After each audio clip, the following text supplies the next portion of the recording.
What's up, everyone? Welcome to the FAA podcast. We are back after a non-show this weekend. Sorry about that. Having car troubles, rental car issues at the Atlanta airport. Um, so that was fun. But yeah, then I woke up Saturday and I was like, I'm too hungry to do a show, so I'm just gonna go to breakfast instead. That's fair. So, anyways, uh, we did have our picks though. I have them all recorded. We'll get the pick standings on this Friday, but yeah, this was one of the most odd weekends of football this year. It was everywhere. It was just hectic and gross and very entertaining. Yeah, especially the NFL was just upsets galore. Not upset in this one. The No. first game we had on the slate this weekend, SMU just demolishing Temple 55 zip in Philly. Um, yeah, Preston Stone for the Mustangs there, 23 of 36, 63.9%, 300, two touchdowns, five carries, 25 yards, touchdown and a fumble. Kevin Jennings came in for him then, 5 of 6, 83.3%, 58 yards. He threw a touchdown, ran for one. The two quarterbacks for Temple, Forrest Brock, 7 of 15, 46.7%, 60 yards a pick, and Quincy Patterson, 6 of 14, 42.9%, 47 yards. Yeah, I believe EJ Warner is hurt for Temple. That is why he did not play in this one. So Kurt Warner's son not in here. SMU running back Jalen Knighton led the game in rushing, 15 carries, 64 yards, a touchdown. Two touchdown night for SMU's wide receiver Jordan Hudson, 6 catches, 82 yards, two touchdowns. The leading receiver, though, was his teammate Romello Brinson, 5 catches, 87 yards. And also want to mention SMU wide receiver Roderick Daniels Jr., 2 catches, 14 yards on offense, and also a 67-yard punt return touchdown on special teams. Defensively, there weren't a lot of stats. I'm going to go with the bottom guy there, SMU defensive tackle Elijah Chapman. 3 tackles, 2 solos, 1.5 sacks, 2.5 tackles for loss. SMU minus 24 covers easily, over 53 by themselves. We don't got to talk about this game. This game. Oh, Um, did a certain team win I don't know what you're that talking about. might have won? A certain team from the Number great state of Ohio? Number 3, Ohio State, 2012 over number 7, Penn State. And yeah, I mean, this game is easy to see what happened. Both defenses played outstanding. Drew Aller, it might have just been, a little too early in his career for him to play this kind of game on the road, especially. I mean, he struggled in his first road start against Illinois. They ended up winning that one handily still. And then having this one, again, true sophomore. So it's not a big deal for his development, anyways. It is, I think, for Penn State's overall development as a program. But, 1 of 16 on third down. That's That what was happened. rough. So It became very clear while watching this game that the skill position difference between Penn State and Ohio State was very dramatic. Like, even without Ibuka and Henderson, I mean, Marvin Harrison Jr. just on his own is better, probably collectively, than the entire skill positions of Penn State. Even the announcers are pointing out, like, Penn State really needs to invest in their scouting and development of skill positions because Aller is good. He was just flustered and he didn't have that just like go-to guy to get him out of a situation. Like Kyle McCord was getting flustered at points by Penn State's defense, but he's got Marvin Harrison Jr. Like, if he gets flustered, he just knows this is Marvin's route. He will fight for the ball and probably either be wide open because he's better than a lot of defensive backs in college, or he'll just fight over a defender and get the ball because he's just more skilled than most safeties and corners. So, I mean, that was definitely the major difference in this game. Like, Penn State just doesn't have the skill positions right now that can really compare with teams like Ohio State. Yeah, I mean, Keandre Lambert-Smith there is their number one. He did lead them in receiving, 6 for 52. But yeah, like you said, that's one of the big issues. The receiving core is not what it has been at Penn State in recent years. With guys like Parker Washington, and I don't know why I'm blanking on like all the other guys, the good Jahan Dotson that we've had in the last couple of years. But the like second and third best options in the passing game are the tight ends for Penn State: Tyler Warren, Theo Johnson. So, yeah. One thing I was just dumbfounded about is the lack of consistency with the running attack, because the running attack was working for Penn State. You look there, Nicholas Singleton was averaging 5.3 yards per carry. It just didn't make sense to me that we were just throwing the ball all the time when we were getting yards on the ground, especially when they showed the stat right before the game that Ohio State had allowed 3 straight 100-plus rushing yard games against them. So, yeah, I chalk that completely up to game plan. I mean, it felt like whoever was calling the offense for Penn State just panicked. It was just like, oh my God, we're down. We just have to get big chunks in the air. When, I mean, you have a guy that's averaging 5 yards on the ground. That changes a 2nd and 10 to a 2nd and 5. That's a huge difference. I mean, I think what Ohio State did, I don't even you've probably heard me before. Ryan Day pisses me off a lot with his play calling, but he still somehow gets it done. It was very clear with Penn State's play calling. They were really like freaking themselves out. It felt like they were shooting themselves in the foot because it's like they thought they were down by 3 scores instead of just like 1 or 2 scores for most of the game. It felt like they were playing panicky, like, oh, we need to get the end zone in 3 minutes, when you could get in the end zone in 6-7 minutes and have a really good drive of your running back, and it would just be the same amount of points. I don't know. well, yeah, that was also the issue. Play calling, they're calling pass plays on first down a lot, and so you're setting yourself up for 2nd and long, and then you're running it, and even if Singleton, you're gonna probably get maybe 3 to 5 yards, so you're still sitting in between 3rd and 5 and 3rd and 7, which is not great. So yeah, the play calling was not great on offense for Penn State either. 42 pass attempts from a true sophomore in a top 10 road game in his first full season as a starter is not a great formula to win either. Yeah. But what I will say is Penn State is, I still think, the number 1 defense in the country, even though they lost. They still only allowed 20 points to Ohio State. I don't know if that's the lowest. Or yeah, I think Notre Dame. They scored 17 against Notre Dame, right? Let me see. I'll check really quick. They scored 35. They scored 17 against Notre Dame. So this is their 2nd lowest scoring game of the season. Still, yeah. Unfortunately, Penn State's run of 30-plus point games comes to an end. Their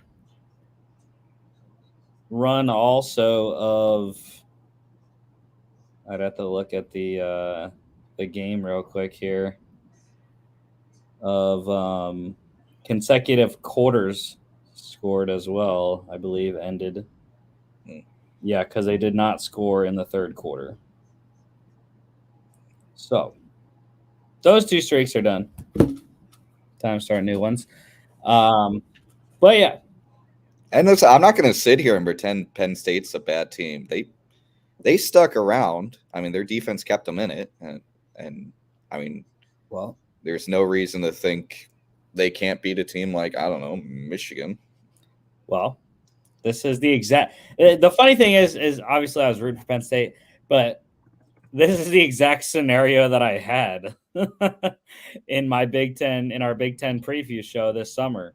I had Ohio State beating Penn State, Penn State beating Michigan, Michigan beating Ohio State, and Penn State by whatever tiebreaker gets to the Big Ten championship game and wins.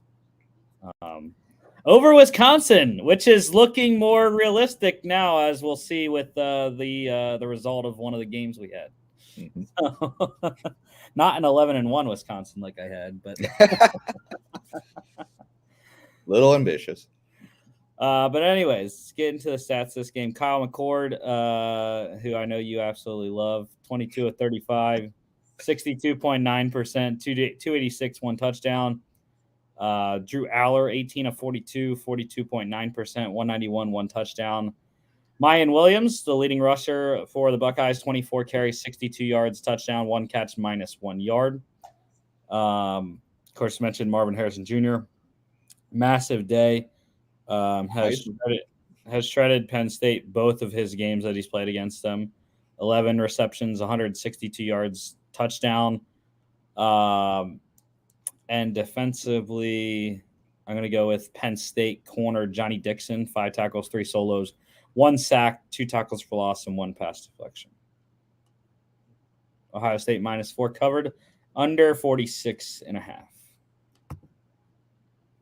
Number 6, Oklahoma getting a scare, 31-29 over UCF. But the Sooners did prevail. Dylan Gabriel, big day, 25 of 38, 65.8%, 253, 3 touchdowns, 1 pick, 10 carries, 22 yards. John Rice Plumlee returned and right on time to give the Sooners a shock. 16 of 30, 53.3%, 248, 2 touchdowns, and a rushing score. Just was not enough. UCF running back RJ Harvey leading the game in rushing over 100, 23 carries, 101 yards, 2 catches, 8 yards. You had 200-yard receivers in this one. UCF's wide receiver Javon Baker leading the game, 5 catches, 134 yards, 2 touchdowns. Oklahoma's wide receiver Nick Anderson, 5 catches, 105 yards, 2 touchdowns as well. He's already on my board for 2026. True freshman wide receiver Nick Anderson there. He can keep doing his thing. Defensively, I am going to go with the bottom guy. Oklahoma defensive lineman Trace Ford, the Oklahoma State transfer. 2 tackles, 2 solo, 2 tackles for loss, 2 pass deflections. UCF +17 covers easily under 67.5. Number 22, Air Force. Go Falcons. 7-0 Air Force Falcons here. 17-6 over Navy in Annapolis. The first leg of the Commander's Cup for Air Force and Navy. At least I believe Air Force has not played Army yet this year. I'd have to check.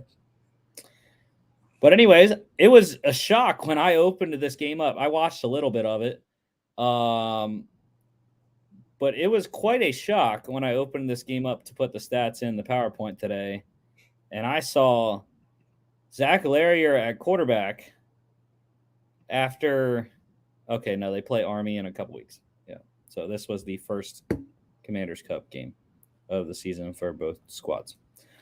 But yeah, Zach Larrier played in this one after it was reported last week that he was out for the season or going to miss some time. And head coach said he was bouncing around this week in practice. And he said, is this really okay? And they're like, the trainer's like, yeah, he's good to go. Like, all right, whatever. So, yeah, he was a massive part of this game. 4 of 5 passing, 80%, 151 yards, 1 touchdown, 15 carries, 24 yards. The two Navy quarterbacks in this one, Ty Lavatai, the starter, 13 to 23, 56.5%, 96 yards, 1 touchdown, 2 picks. Braxton Woodson, 2 of 6, 33.3%, 6 yards. Air Force fullback Emmanuel Michel leading the game in rushing, 22 carries, 69 yards.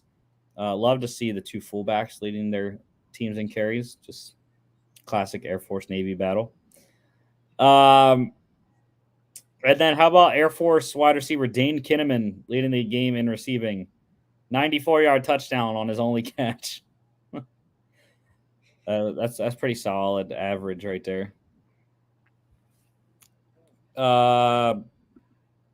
And defensively, I had to go with the guy that scored a touchdown.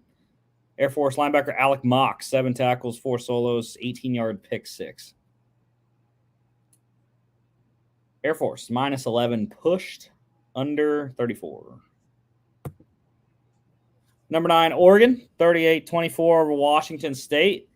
Cam Ward played his butt off and just was not good enough. 34 of 48, 70.8%, 438 through the air, 1 touchdown, also at 11 carries for 30 yards. Bo Nix was just as good, though. 18 of 25, 72%, 293, 2 touchdowns, and a rushing score. But Oregon really just pounded the rock all night. Their top two running backs, both over 100 yards, Bucky Irving, Jordan James. Irving there, 15 carries, 129 yards, 2 touchdowns, 3 receptions, 51 yards, and a receiving score as well. By the way, 8.6 yards per carry for Irving. Jordan James, just as good, 13 carries, 103 yards, 7.9 per rush there. And Oregon ran for 248 and 3 scores. They averaged 7.8 yards per carry as a team. With those two guys there. How about the night for Washington State wide receiver Lincoln Victor, leading the game in receiving 16 catches, 161 yards, also through an incomplete pass. And defensively, I'm going to go with Oregon defensive end Matayo Uiagalelei. That's DJ's brother. 3 tackles, 2 solos, 1 sack, 2 tackles for loss. Washington State plus 19.5 covers. Over 60.5. Number 11, Alabama, 34-20 over number 17, Tennessee. The Vols had this, man. They had it in the bag. They were up, what was it, 20-6? It was 20-7, I think. Because Alabama scored 27 unanswered to win this game, I believe. Yeah. They're up 20-7 at halftime. And Nick Saban said, hell with that. And it was funny because this game was going on as we were at the wedding in Hilton Head, and all the people at the bar at the beach club there, they were like cheering and stuff. And then during the wedding, actually. But then, did not work out for the Vols and Logan's lone wolf, I believe. If I am correct. Logan's lone wolf. By the way, you lone wolfed Ohio State. Woo! Of course I did. But yeah, Joe Milton the third, 28-41, 68.3%, 271, 2 touchdowns, 15 carries, 59 yards, and a fumble. Jalen Milroe, 14-21, 66.7%, 220, 2 touchdowns, a pick, and a fumble. And Bama finally did what I've been asking them to do. They just ran the ball. Jace McClellan is a really good running back, and they finally gave him the touches that he deserves in this game. 27 carries, 115 yards, a touchdown, and a 6-yard reception.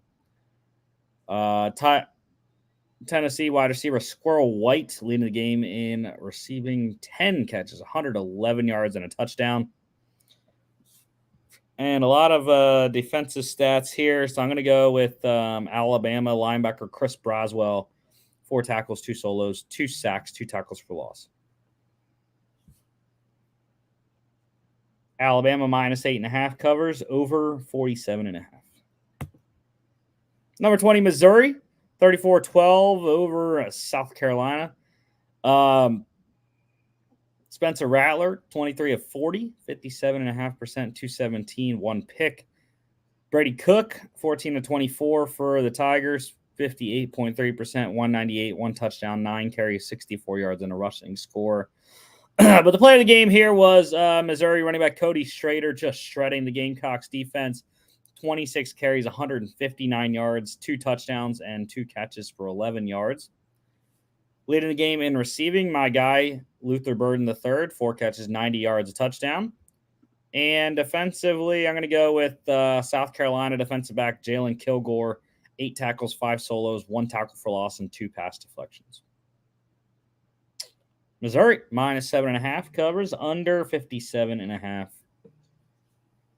It's going to be a tough one for Georgia for sure. Number 23, Tulane, 35-28. This is another top 25 scare here by the Mean Green of North Texas, but Green Wave coming out. A lot of green in this game.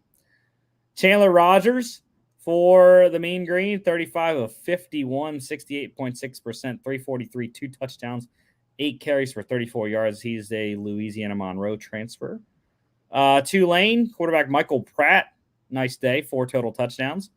15 of 21, 71.4%, 194, 3 touchdowns, a pick, 15 carries, 70 yards, a rushing score, and a fumble.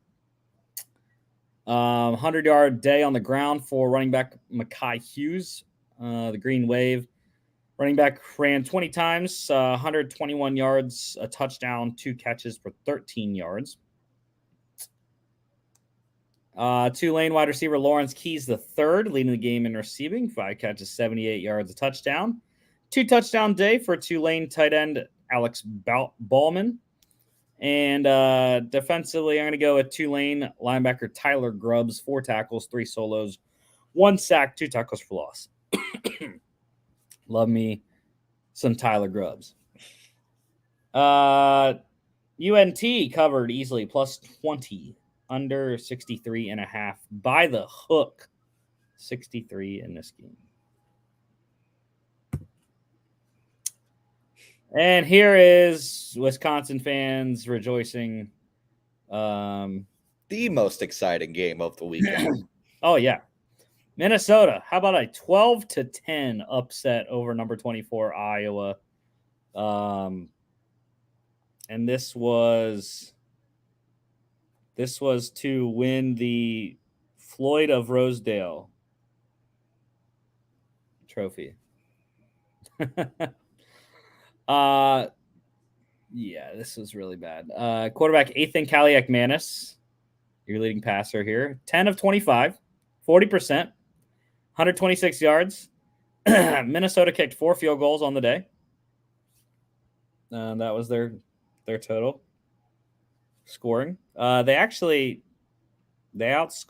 shut out Iowa in the second half. They outscored them 9-0. Dang. Quarterback Deacon Hill for the Hawkeyes, 10 of 28, 35.7%, 116, 1 pick, 1 rushing touchdown, and 2 fumbles. So there's how Minnesota shut them down. 3 turnovers for Iowa's quarterback. Minnesota running back Darius Taylor leading the game in rushing, 16 carries, 59 yards, 3 receptions for 25 yards. And that's also a big thing of why Iowa lost this game. Caleb Johnson did not get really any touches, 6 carries, 18 yards. That's it. He had been really the catalyst for them winning the last couple of games. How about in all this bad offensive performance, we have a 100-yard receiver. Daniel Jackson for the Gophers, 7 receptions, 101 yards. But you know what's crazy about that is you're like, well, 101 yards. Their quarterback only threw for 126 yards, right? That is correct, because there was only 2 guys that caught balls for Minnesota on the day. Daniel Jackson caught 7, and Darius Taylor caught the other 3. I don't know how you go a game with only 2 guys catching the football when you're a regular offense and you're not a military school that runs triple option. But I mean, they won, so I guess it doesn't matter. And defensively, I'm going to go with the bottom guy there, Minnesota defensive back Tyler Nubin. 4 tackles, 2 solos, 1 sack, 1 tackle for loss, 1 pass deflection. He's been playing well for them. Minnesota plus 3.5 wins outright, under 30.5. Yes, 30.5 was the spread, and they still went under. Oklahoma State. This is a lone wolf loss for you, sir. 48-34 over West Virginia. Yeah.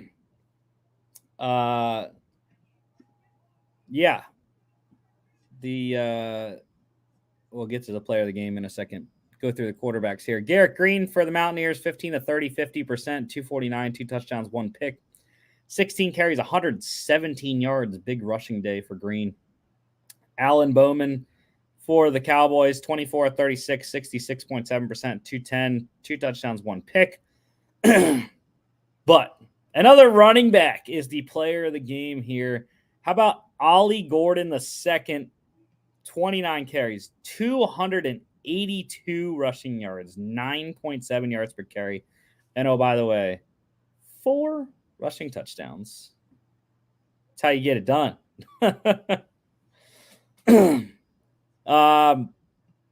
West Virginia wide receiver Preston Fox leading the game in receiving, 4 catches, 81 yards. And defensively, I'm going to go with the bottom guy. West Virginia corner Beanie Bishop Jr., 6 tackles, 4 solos, 4 pass deflections.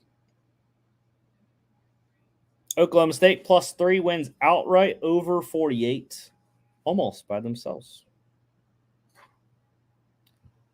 How about another ranked scare here? Number 8 Texas squeaking one in over Houston, 31-24. It's a shame. Donovan Smith played his tail off for the Cougars. 32 of 46, 69.6%, 378, 3 touchdowns, 1 pick, and a fumble. Texas quarterback Quinn Ewers got injured in this game. We'll get an update on that in a second. But 23 of 29, 79.3%, 211, 2 touchdowns. Malik Murphy came in, just 1 of 2 passing, 50% for 7 yards. Another great game, though. I love me some Jonathan Brooks for the Longhorns. 20 carries, 99 yards, 8 receptions, 51 yards. And then Texas wide receiver Xavier Worthy leading the game in receiving, 6 catches, 92 yards, a touchdown. 2 touchdown day for Houston wide receiver Matthew Golden, 7 for 88 in those 2 scores. And defensively, how about Houston defensive lineman Jamari Caldwell, 3 tackles, all of them solos, 2 sacks, 2 tackles for loss. Houston plus 24 covers easily, under 60.5.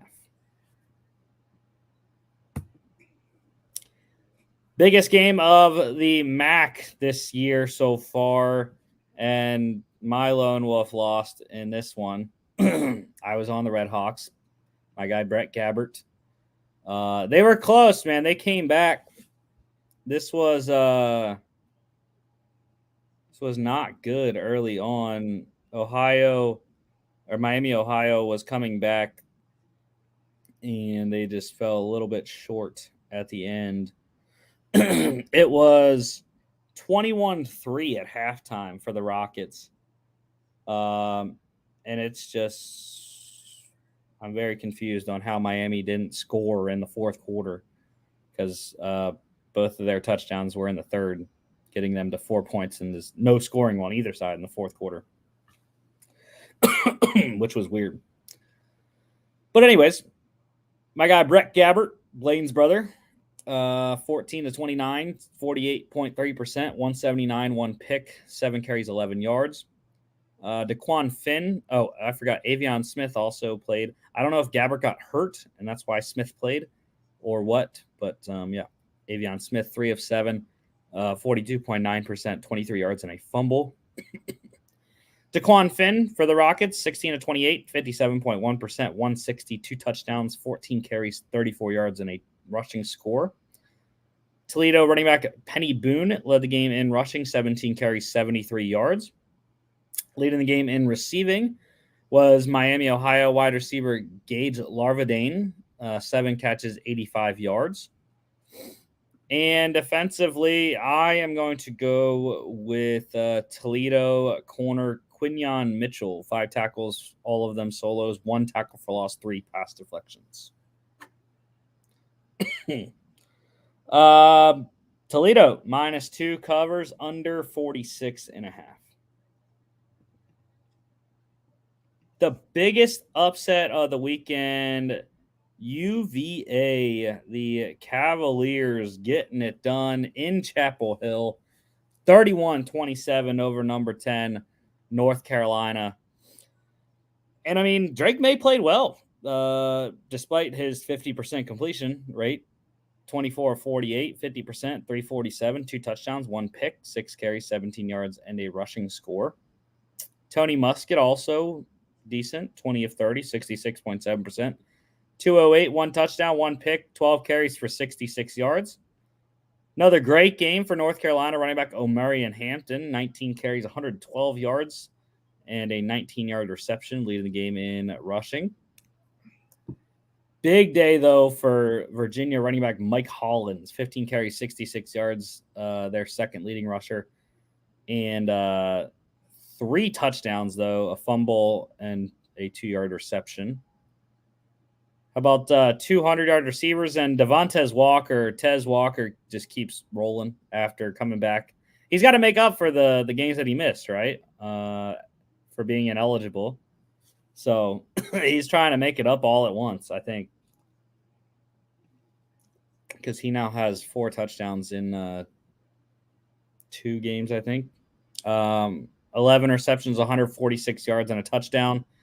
12 receptions, 115 yards, and a touchdown for Virginia's wide receiver Malik Washington, the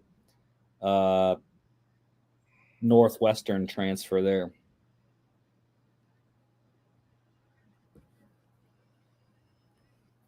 And defensively, there wasn't a lot. I'm going to go with Virginia safety Cohen King, 8 tackles, all of them solos, 2 pass deflections. But Cedric Gray also deserves credit. 18 tackles, 11 of them solo, and 1.5 tackles for loss. So, yeah, Tez Walker has played 3 games this season. He has 23 receptions for 321 yards and 4 touchdowns. The Vikings need another receiver next year? I wouldn't say no. Probably not in the first round. I think we have other priorities in the first round. But, I mean, hey, we've had a pretty good track record of drafting highly touted wide receivers. I think he can just stay at home. He can stay at home, go a little bit farther to Charlotte, and that's where I think he should be. Yeah, with all their draft capital, right? Yeah. Well, when we trade some of our guys at the deadline here. Virginia plus 24 wins outright, total of 58 pushed. Number 13, Ole Miss, 28-21 over Auburn. And I have no idea what Logan was doing, lone wolf and the Tigers in this game. I guess they did get close, but no cigar, as they say. Jackson Dart, 10 of 17, 58.8%, 202, 1 touchdown, 1 pick, 14 carries, 44 yards, 2 rushing scores. Auburn playing both quarterbacks. Peyton Thorne, 9 of 13, 69.2%, 100 yards, 1 touchdown, 1 pick, 11 carries, 34 yards. Robbie Ashford, 3 of 4, 75%, 22 yards, a pick, 8 carries for 27 yards. And then Ole Miss's punter, Charlie Pollock, also threw a pass. It was an interception, unfortunately. Big day for Ole Miss running back Quinshon Judkins, 21 carries, 124 yards, a touchdown. 2 rushing scores on the night for Auburn's running back Jarquez Hunter to go along with 15 carries, 91 yards, 3 catches for 54 yards. 100-yard night for Ole Miss wide receiver Trey Harris, leading the game in receiving, 4 for 102. And defensively, I got to go with Auburn defensive lineman Marcus Harris, 7 tackles, 2 solos, 1.5 sacks, 2 tackles for loss. Ole Miss minus 6.5, covers by the hook, under 55.5. Really, really small print. UNLV. UNLV, the Rebels are 6-1, 25-23. They kicked the game winner at the buzzer to beat the Rams here. For UNLV, Jaden Mayava, 27 of 36, 75%, 353, 1 fumble. Colorado State quarterback Braden Fowler Nicolosi, 21 of 32, 65.6%.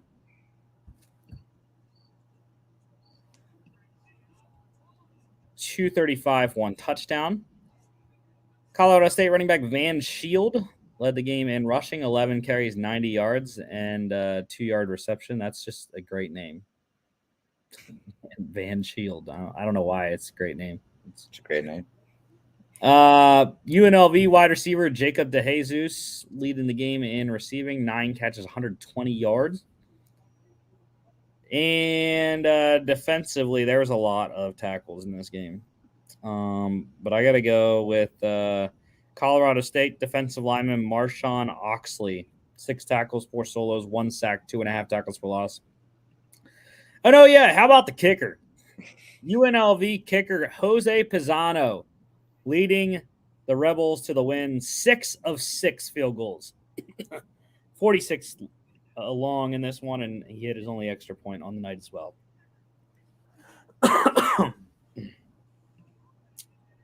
Colorado State plus 6.5 covers, under 60. Number 2, Michigan, 49 zip over Michigan State. I don't know why people thought this was going to be anything different, just because it was what the 8-year anniversary of the blocked punt. Whatever. But anyways, Michigan played 3 quarterbacks in this game. MSU played 2.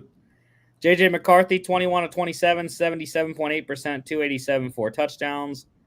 Jack Tuttle then, 5 of 6, 83.3%, 63 yards. Jaden Denegal, 2 of 2 passing for 7 yards. For the Spartans, Caton Hauser, 12 of 22, 54.5%, 101 yards and a pick. Sam Leavitt, 4 of 7, 57.1%, 32 yards, and he left it to the other team. I had to use the pun on name like Leavitt. But anyways, Michigan running back Blake Corum leading the game in rushing, 15 carries, 59 yards, a touchdown, 2 receptions for 17 yards. Michigan tight end A.J. Barner leading the game in receiving, 8 catches, 99 yards, a touchdown. 2 touchdown night for his fellow tight end, Colston Loveland, 4 catches, 79 yards in those 2 scores. And then defensively, I got to go with the pick 6 Michigan defensive back Mike Sanderstill, 2 tackles, 1 pass deflection, 72-yard pick 6. Michigan minus 25.5 covers over 46.5 by themselves, and it's fine. Everyone wants to put Michigan at number 1 when the first CFP poll comes out next Tuesday. It's okay. I'm fine with that. Well, That's fine. There might be some other news that might cause them not to go up. Oh, no, they can go to 1 if they want. Just give Georgia some fuel. That's okay. Because Kirby will use it all up. Number 4, Florida State also staying undefeated. 38-20 over number 16, Duke. Riley Leonard returning for the Blue Devils in this game. Not his best performance, but he had him in the lead. Yeah. At halftime, it was 20-17 Duke. 21 unanswered, all in the fourth quarter, by the way. No scoring in the third, but 21-0 for FSU in the fourth. That's how they won this one in Tallahassee. Jordan Travis, though, 27-36, 75%, 268, 2 touchdowns, a pick, 10 carries, 62 yards, a rushing score. For Duke, mentioned Riley Leonard returning, 7 of 16, 43.8%, 69 yards, a pick, and a 13-yard carry. Duke also playing their backup, Henry Bellin the fourth. Terrible performance, 1 of 6, 16.7%, 7 yards. They really leaned on running back Jaquez Moore, with Leonard being probably not 100% still, but 16 carries, 110 yards, and a touchdown, leading the game in rushing, 100-yard night. And what else we got? FSU wide receiver Johnny Wilson. He returned for this game and led the game in receiving, 5 catches, 58 yards. Defensively, I got to go with Duke. Corner Chandler Rivers, 7 tackles, 3 solos, and a 13-yard pick 6. And then also Florida State's wide receiver Deuce Spann, 99-yard kick return touchdown in this game. Florida State minus 14 covers over 48.5. Number 19, LSU, 62-zip over the Black Knights of Army. Yeah, it was a tough one. Jaden Daniels, 11 of 15, 73.3%, 279, 3 touchdowns, 1 rushing score. Garrett Nussmeier came in, 7 of 12, 58.3%, 90 yards, a touchdown. 2 Army quarterbacks, Champ Harris, 4 of 9, 44.4%, 22 yards, 2 picks, and a fumble. Larry Robinson, 2 of 6, 33.3%, 20 yards, a pick, 2 carries for 17 yards.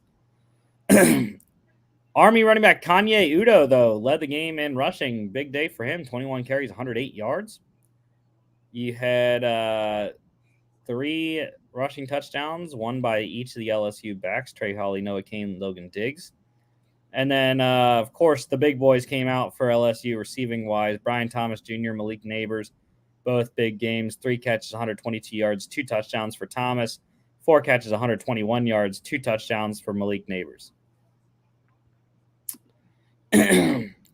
And my defensive player of the game is LSU's safety Andre Sam. 3 tackles, 2 solos, 1 pass deflection, 2 picks. LSU minus 33 covered, over 60 by themselves. Yes, sir. Yes, Go sir. Utes. I tried to tell y'all. That's why I lone wolfed them. Number 14, Utah, 34-32 over number 18, USC. No Cam Rising, no problem for Utah. That's okay. Caleb Williams, 24-34, 70.6%, 256, 10 carries, 27 yards, a rushing score. Bryson Barnes, pretty solid, 14-23, 60.9%, 235, 3 touchdowns, a pick, 10 carries, 57 yards, and a rushing score. Utah walked this one off on a game-winning field goal after a Bryson Barnes run, I heard. Again, did not watch barely any games on Saturday as I was consuming beverages at the wedding. Good beverages. But yeah, I heard Caleb Williams sat on the bench and didn't shake hands with anyone after the game, which was funny to see. Listen, he's just trying to tank his draft stock, getting taken by the Vikings. I get it. Yeah, because that's a destination. Hell yeah, it is. Running Running back Jaquindon Jackson, 100-yard day, leading the game in rushing for Utah, 26 carries, 117 yards, and 1 catch for 1 yard. USC wide receiver Taj Washington, leading the game in receiving, over 100, 5 catches, 112 yards. And defensively, there was USC safety Kalen Bullock, 4 tackles, all of them solos, 30-yard pick 6. But then, Utah safety Sione Vaki just continues to amaze. 2 tackles, both of them solos on defense. And on offense, 9 carries, 68 yards. He was the one that actually led the game in receiving. 5 catches, 149 yards, 2 touchdowns for the Utah safety. That's just ridiculous. Utah plus 7.5 wins outright, over 51.5. And USC is still ranked, by the way. Anyone didn't know that? Number 25 or 24. How about Miami upsetting Clemson 28-20 in double overtime? Cade Klubnik, 18 of 34, 52.9%, 314, 2 touchdowns, 1 pick, and a fumble. No Tyler Van Dyke for the Canes. How do they even have a chance? Emory Williams is how they had a chance. 24 of 33, 72.7%, 151, 1 touchdown, 1 pick. Donald Chaney Jr. for the Canes, leading the game in rushing, 17 carries, 63 yards, and a 3-yard reception. Clemson tight end Jake Brenningstool led the game in receiving. Big night, 5 catches, 126 yards, 2 touchdowns. And then, actually, I should mention Miami wide receiver Brashard Smith led the game in rushing. 5 catches, 36 yards, 4 carries for 87 yards. You also had Miami wide receiver Jacoby George recovering a fumble in the end zone for a touchdown to go along with his 2 catches for 5 yards. And then defensively, I'm going to go with Clemson linebacker Jeremiah Trotter Jr., 11 tackles, 9 solos, 2 tackles for loss, 2 pass deflections. Miami plus 6 wins outright, over 45. Georgia State, go Panthers, 20-17 over Louisiana. Darren Granger, 17 to 22, 77.3%, 211, 2 touchdowns, 9 carries for 18 yards. Louisiana played a couple quarterbacks and also a kicker threw a ball. Zion Cross, a quarterback, 14 to 28, 50%, 106 yards, 1 touchdown, 1 pick. Massive rushing night for him, leading the game in rushing, 17 carries, 119 yards. Mike Colasordo for Georgia State. I should say UL didn't play 2 quarterbacks. Georgia State. Colasordo got a couple plays, I guess. Completed his only pass for 3 yards and had a rushing touchdown and a fumble. But Louisiana did have kicker Thomas Leo throw an 18-yard completion. So congrats, sir. My guy, Georgia State running back Marcus Carroll. The 100-yard night once again. 26 carries, 110 yards, a fumble, 2 receptions for 55 yards. Leading the game in receiving, Georgia State wide receiver Tyleek Williams, 6 catches, 81 yards. 2 touchdown night for tight end Amon Green to go on 4 catches for 44 yards. And then defensively, Louisiana linebacker Kendre Gant, 4 tackles, 3 solos, 2 sacks, 2 tackles for loss. Georgia State plus 3 wins outright, under 62.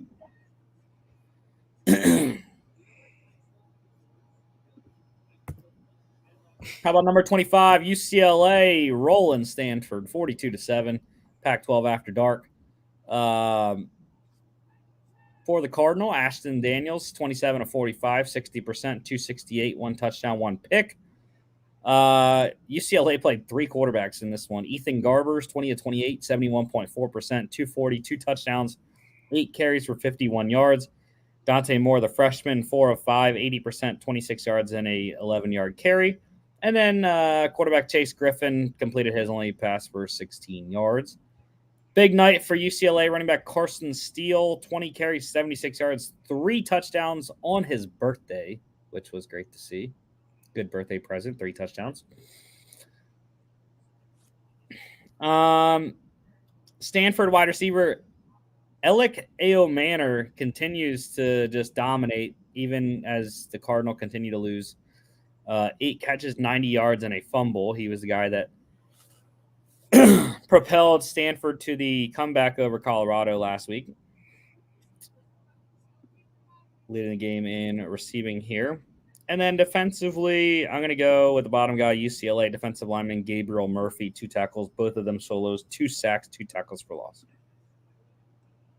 UCLA minus 17 covers, under 52. Number 5, Washington, a scare once again, 15-7 over Arizona State. And this game, well, they were lucky. 7-3, ASU at halftime. No other scoring until the fourth quarter, where Washington scored 12 unanswered to win the game, including a pick 6 with Arizona inside the Washington 20-yard line. But anyways, Michael Penix Jr. played probably his worst college football game of the season of his career. 27 of 42, 64.3%, 275, 2 picks, and a fumble. Arizona State quarterback Trenton Bourguet, 26 of 47, 55.3%, 196, 1 pick, 5 carries for 22 yards. ASU running back DeCarlos Brooks leading the game in rushing, 10 carries, 63 yards, and a 6-yard reception.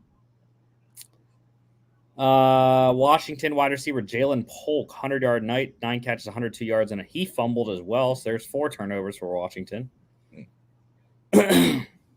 And defensively, like I said, I got to go with the guy that probably saved Washington's season so far. Safety Michelle Powell. 3 tackles, 1 solo, a pass deflection, an 89-yard pick 6. So this begs the question, who is the Heisman? Like Marvin Harrison Jr. No. Woo! No. My pick is right.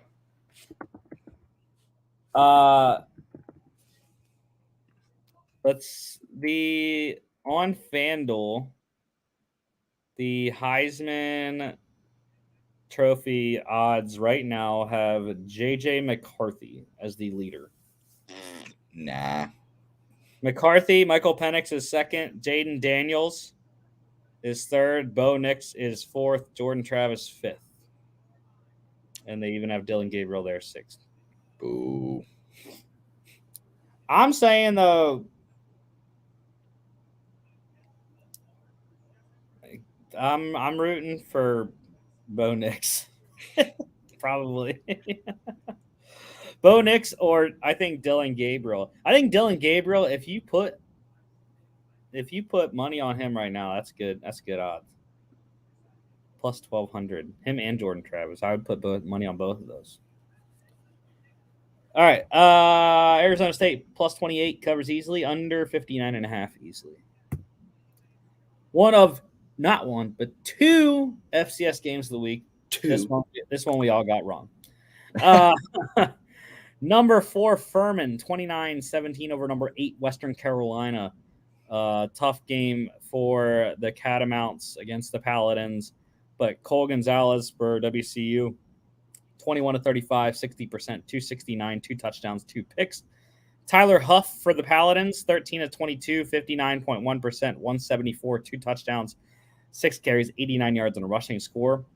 Furman running back Dominic Roberto, big night, big load as well, 31 carries, 154 yards, and a touchdown. Furman tight end Mason Pline led the game in receiving, 4 catches, 88 yards, and a touchdown. And then defensively, the 2 interceptions there for the Paladins, corner Callie Chiswick and safety Hugh Ryan.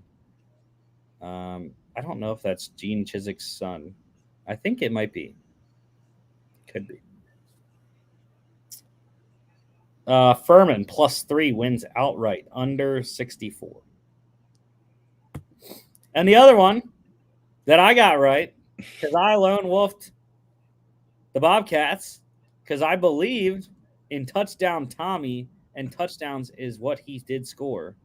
2 of them, to be exact.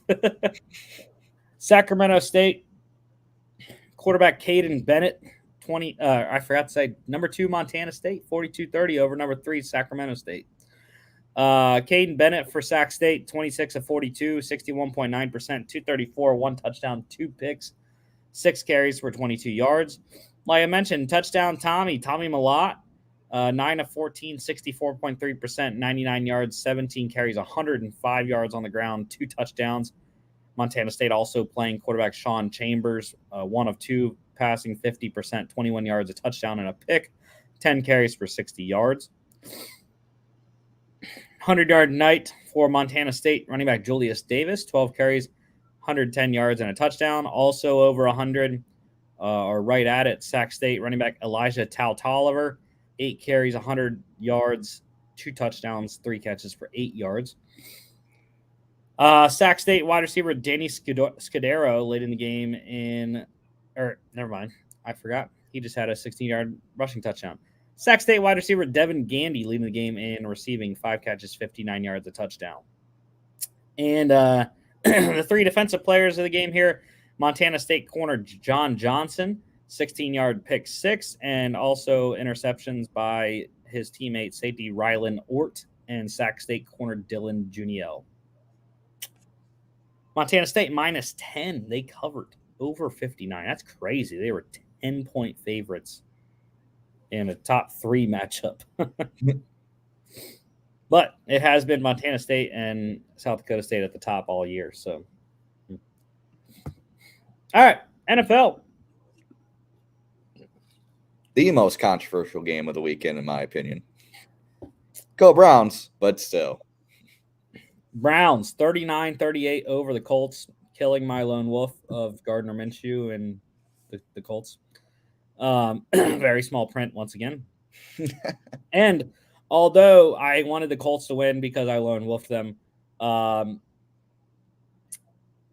did have Kareem Hunt in fantasy. So me too. He did the 2 touchdowns. It was awesome. Minshew, though, 15 of 23, 65.2%, 305, 2 touchdowns, and the turnovers were crushing.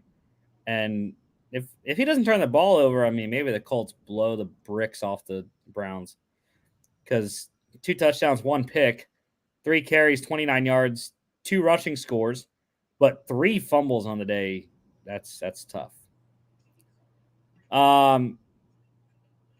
Browns started Deshaun Watson in this one. 1 of 5, 20%, 5 yards, a pick. Weird. He got hit, checked out for concussion, cleared. And then they're like, nah, fam, we're not putting you back in. They cleared him and went, wait, you kind of suck. And then just kept him on the sideline. But yet we're paying you $50 million a year. But PJ Walker, though, 15 of 32, 46.9%, 178, 1 pick. Not great. Jonathan Taylor finally came back to life in this one. 18 carries, 75 yards, touchdown, 3 catches for 45 yards. Like we mentioned, Browns running back Kareem Hunt had the 2 touchdowns, 10 carries, 31 yards with that. Breakout game for Colts rookie wide receiver Josh Downs, 5 catches, 125 yards, touchdown on 6 targets on all my benches. Was wonderful to see. Would have won one of my matchups if I would have put him in. Love to see that. And then how about, I mean, who do you even pick for defense? Because there's a million guys that had great stats. I got to pick the most obvious. My pick is Myles Garrett. I mean, the guy was everywhere. He blocked a field goal. I think that's something you're missing from this stat line as well. True. That was amazing. So I have to go with the obvious pick, but Myles Garrett. I'd say there's literally 4 guys. Colts corner Kenny Moore II, 10 tackles, 7 solos, 1.5 sacks, 3 tackles for loss, 2 QB hits. Like you mentioned, Myles Garrett, 9 tackles, 7 solos, 2 sacks, 1 tackle for loss, 1 pass deflection, 2 QB hits, blocked field goal. Browns linebacker Tony Fields II, 6 tackles, 2 solos, and he recovered a Myles Garrett strip sack in the end zone for a touchdown. And then Colts safety Julian Blackmon, 5 tackles, 4 solos, 2 tackles for loss, 2 pass selections, and a pick. All great performances. The Colts plus 3.5 did cover over 40, a little easily in that one. 77. Patriots. This was the start of the very odd 1 o'clock slate. 29-25 over the Buffalo. Mac Jones throws game-winning touchdown to Mike Gesicki with 13 seconds left. Or something like that. Mac Jones, though, he's good.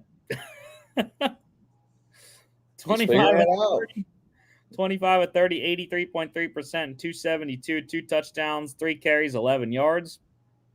Josh Allen, bro, the fumbles got the turnovers got to stop, dude. Like, it's ridiculous. It's not just turnovers. Turnovers are just at the worst time imaginable. Like, it'll be end of the half, he'll fumble and give the other team a chance to get a field goal, put extra points. He'll get an interception in a red zone. He'll be trying to get, a game tying or lead taking drive end in a fumble or interception by him. When the lights shine brightest, Josh Allen freaks out. I think the narrative of Josh Allen is starting to turn. I think he might not be the QB many people thought he was in that AFC playoff game against the Chiefs.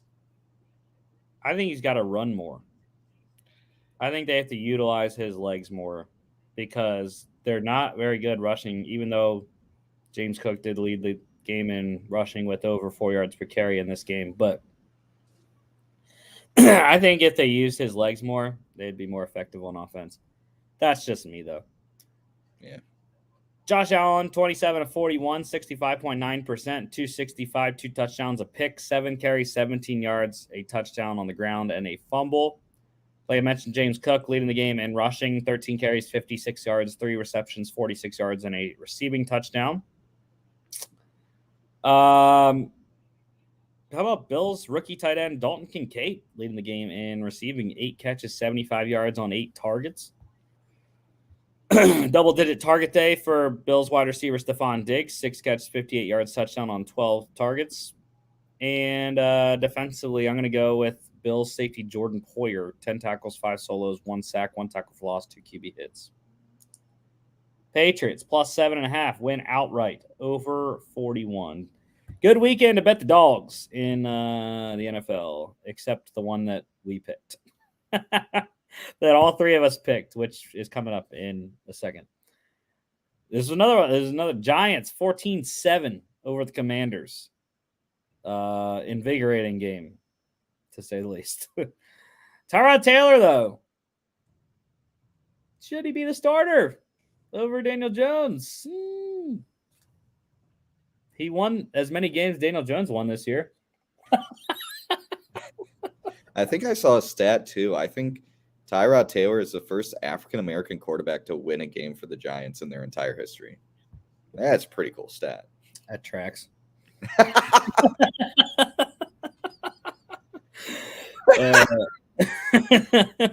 Lamar Jackson, pretty good QB we could draft late first round.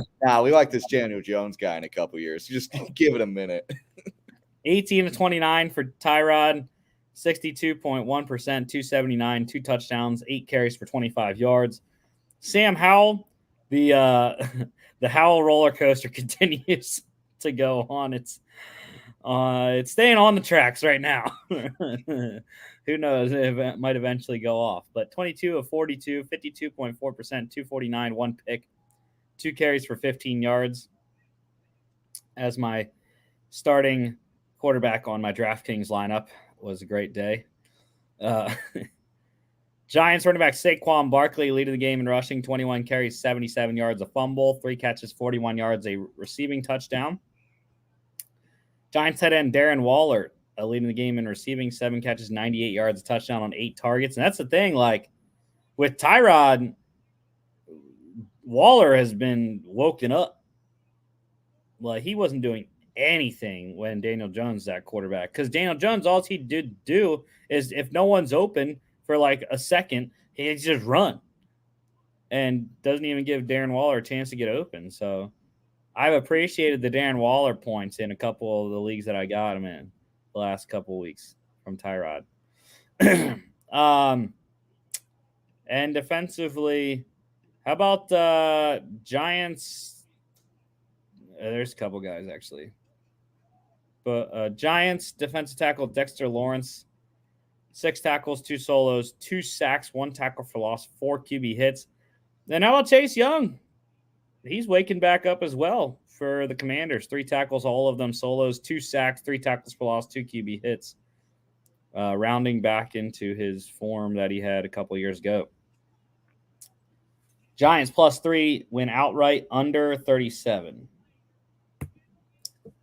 The one dog that didn't win that we literally all picked as our dog pick.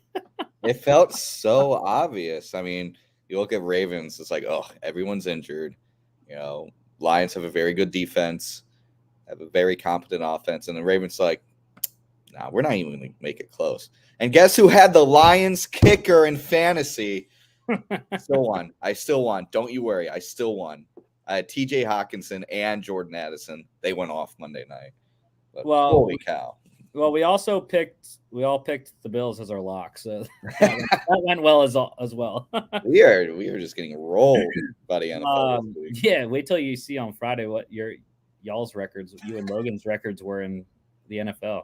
Yikes. Yeah, but I got killed in felt like every single league by Lamar Jackson. So that was fun. One of the leagues I was facing Jackson and Andrews. So that was also a very great time. But yeah, Lamar Jackson, 21 of 27, 77.8%, 357, 3 touchdowns, 9 carries, 36 yards. Another touchdown and a fumble. Ravens winning 38-6 over the Lions. Jared Goff, 33 of 53, 62.3%, 284, 1 pick.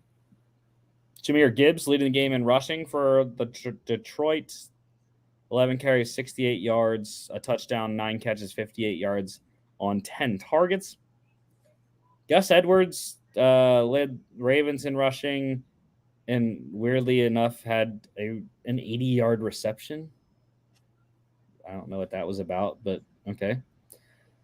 And a massive day in the loss for Lions wide receiver Amon-Ra St. Brown, 13 receptions, 102 yards, 19 targets. My goodness. That's Calvin numbers right there. 2 touchdown day for Mark Andrews, like I said, 4 catches, 63 yards, 2 scores on 6 targets. And then defensively, I'm going to go with Ravens linebacker Kyle Van Noy, 5 tackles, 2 solos, 2 sacks, 2 tackles for loss, 2 QB hits. Ravens -3 covered easily over 43.5 by the hook. Bears.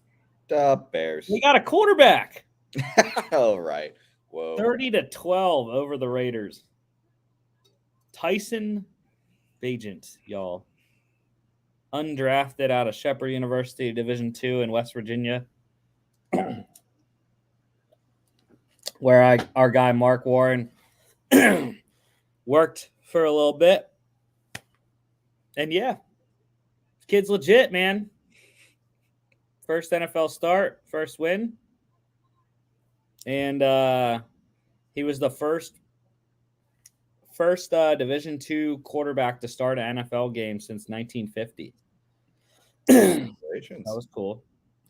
21-29 for Bagent, 72.4%, 162, 1 touchdown, 3 carries for 24 yards. And I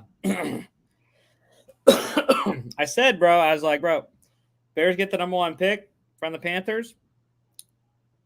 All they got to do, they trade Justin Fields. They got Bagent. They can draft Marvin Harrison, number 1. They can draft, whatever they want at their other pick that they're going to have, probably in the top 10 as well. So there you go. It's the Brock Purdy method. Except Purdy was actually drafted, but just one pick above Tyson Bagent. Technically. But yeah, I like that strategy for Chicago. Anyways, you're paying him almost nothing to play. So, the Raiders, no Jimmy G once again. So Brian Hoyer, 17 of 34, 53.1%, doing Brian Hoyer things, 129 yards, 2 picks. Aiden O'Connell came in and looked really good. And that's what I said as well. I think while I was watching a little bit of this game, I'm like, dude, at this point, you might as well just put in O'Connell because Hoyer's 0-2 this year so far, right? And yeah, I think they'd have a better chance with Aiden O'Connell. 10 of 13, 76.9%, 75 yards, 1 touchdown, 1 pick. Big day for Bears running back Deontay Foreman on my bench in one of my leagues, which was nice to see, but I won that one anyways. I did start him in another league, still lost. 16 carries, 89 yards, 2 touchdowns, 3 receptions, 31 yards, a receiving touchdown on 5 targets. Devontae Adams leading the game in receiving, 7 catches, 57 yards on 12 targets. Also big targets for his teammate, Jacoby Myers, 7 catches, 50 yards, a touchdown on 13 targets. And defensively, big day for Bears corner Jalen Johnson, 3 tackles, 2 solos, 2 pass deflections, 2 picks, one of them being a 39-yard pick six. Bears plus 2.5 win outright over 38.5.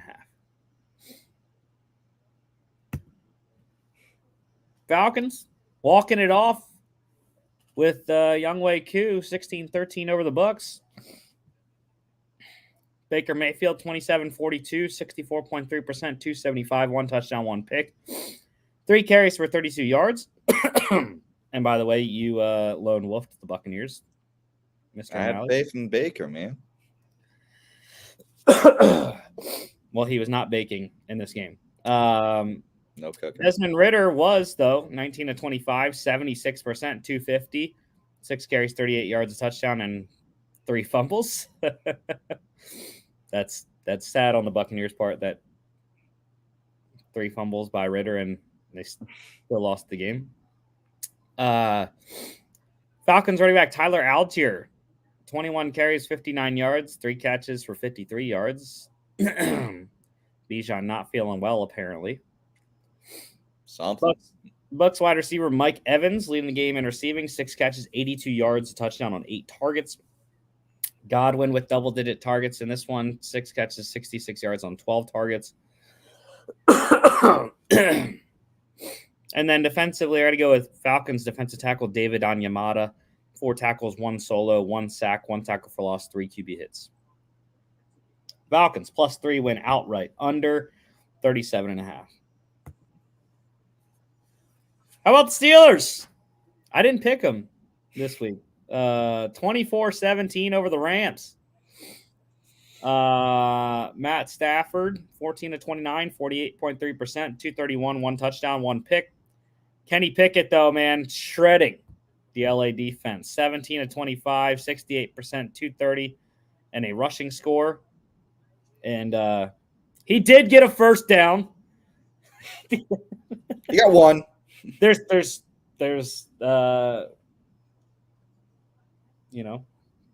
it's not my fault the Rams didn't have any timeouts to challenge the call on the field. If you know what I'm talking about, though? Oh, yeah, I saw. We know.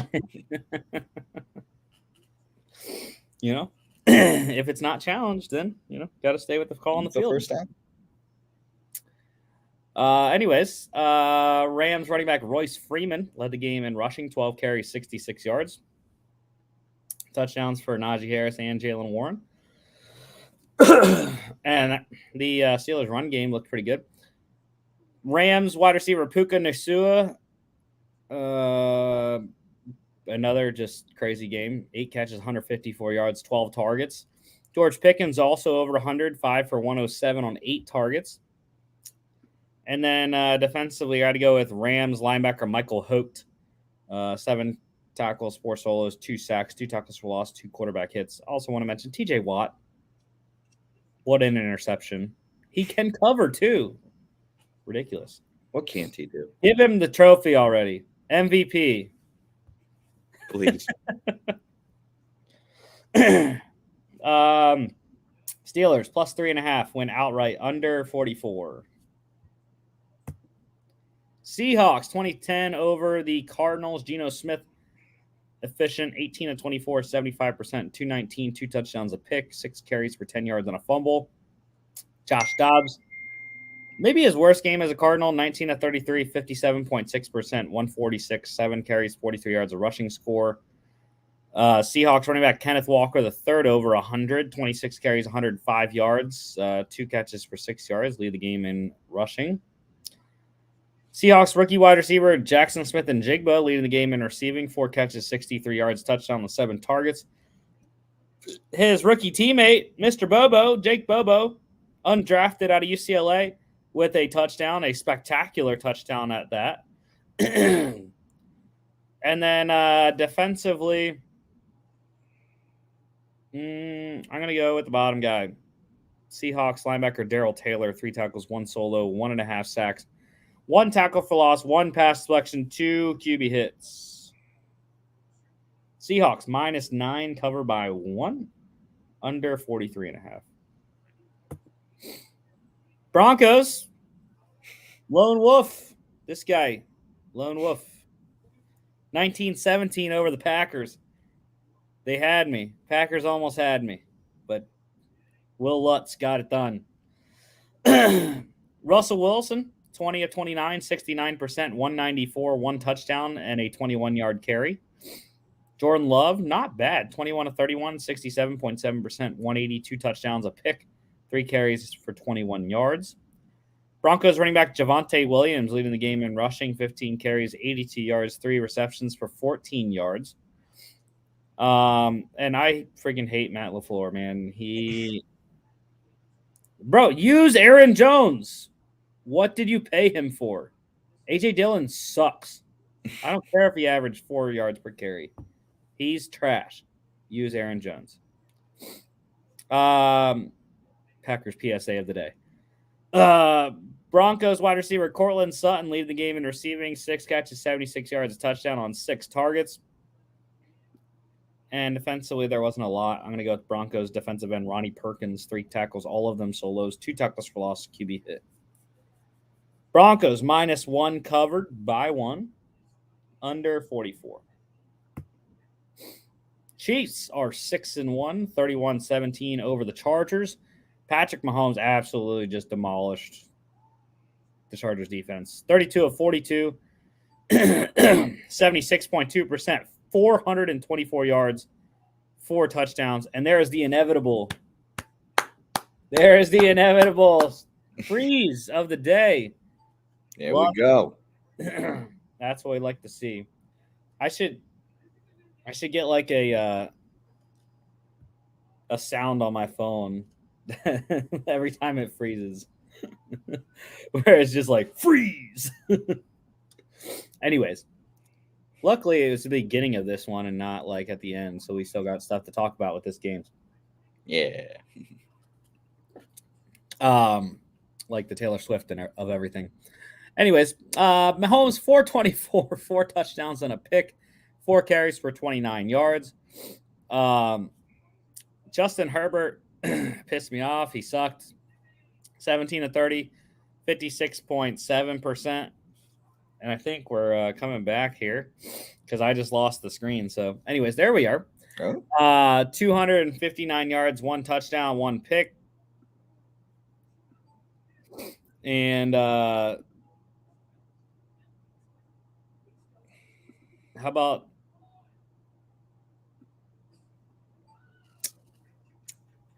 Chargers running back Joshua Kelly? Like, bro, why did you have to lead the game in rushing? 7 carries, 75 yards, touchdown. Austin Eckler was trash as well in this game.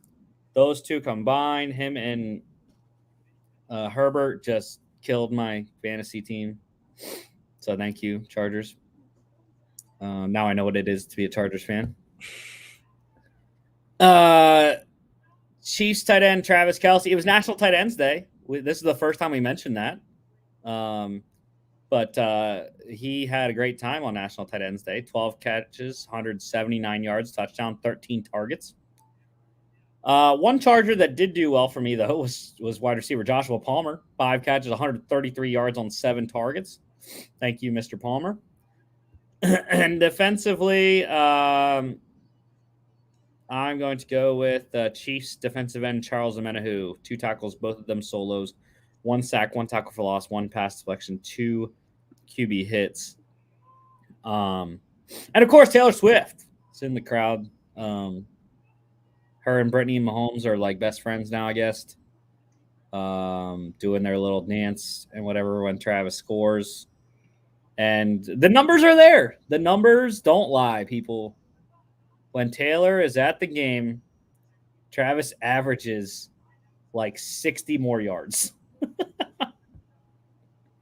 So I'm just telling you the facts. That if you are a Chiefs fan, you would like to see Taylor Swift at every single game. Because you'll win. She's undefeated. I believe they're 4-1. They're 4-0 when she's at games. Yeah. Chiefs minus 5.5 covered. Under 48.5 by the hook. Go Birds. How about them Birds? 31-17 over the Dolphins in Sunday Night Football. Jalen Hurts wasn't the greatest, but got it done. 23 at 31, 74.2%, 279, 2 touchdowns, 1 pick, 11 carries, 21 yards, a rushing score, and a fumble. Tua was not good, and he lost me a fantasy matchup as well this weekend. 23 at 32, 71.9%, 216, 1 touchdown, 1 pick.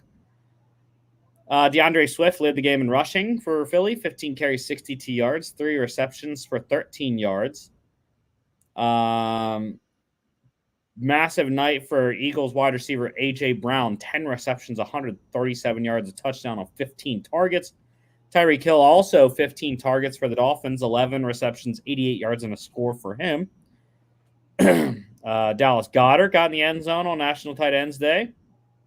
And defensively, I got to go with the top guy there. Dolphins linebacker Jerome Baker had a hell of a game, 11 tackles, 6 solos, 1 tackle for loss, 1 pass deflection, 22-yard pick 6 that tied the game at 17. But Eagles bounce back like I told Eagles fans they would. This is my Super Bowl matchup. Played out like how I could see the Super Bowl going. Very good game. And then the Eagles pull away at the end. So I'm here for it.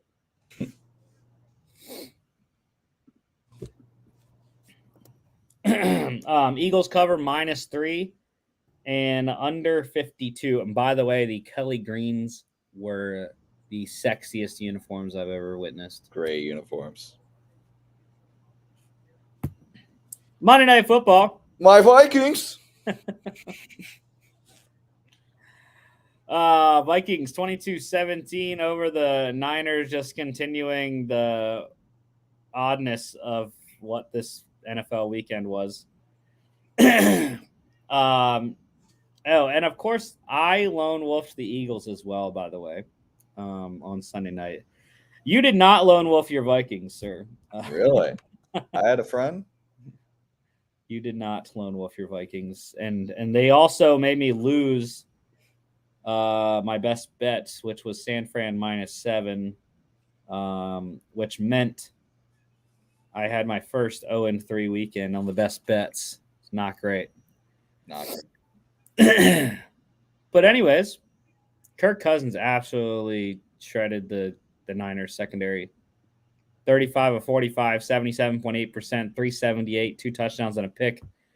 And Troy Aikman called him a top 10 quarterback. Top 10. I don't know about that.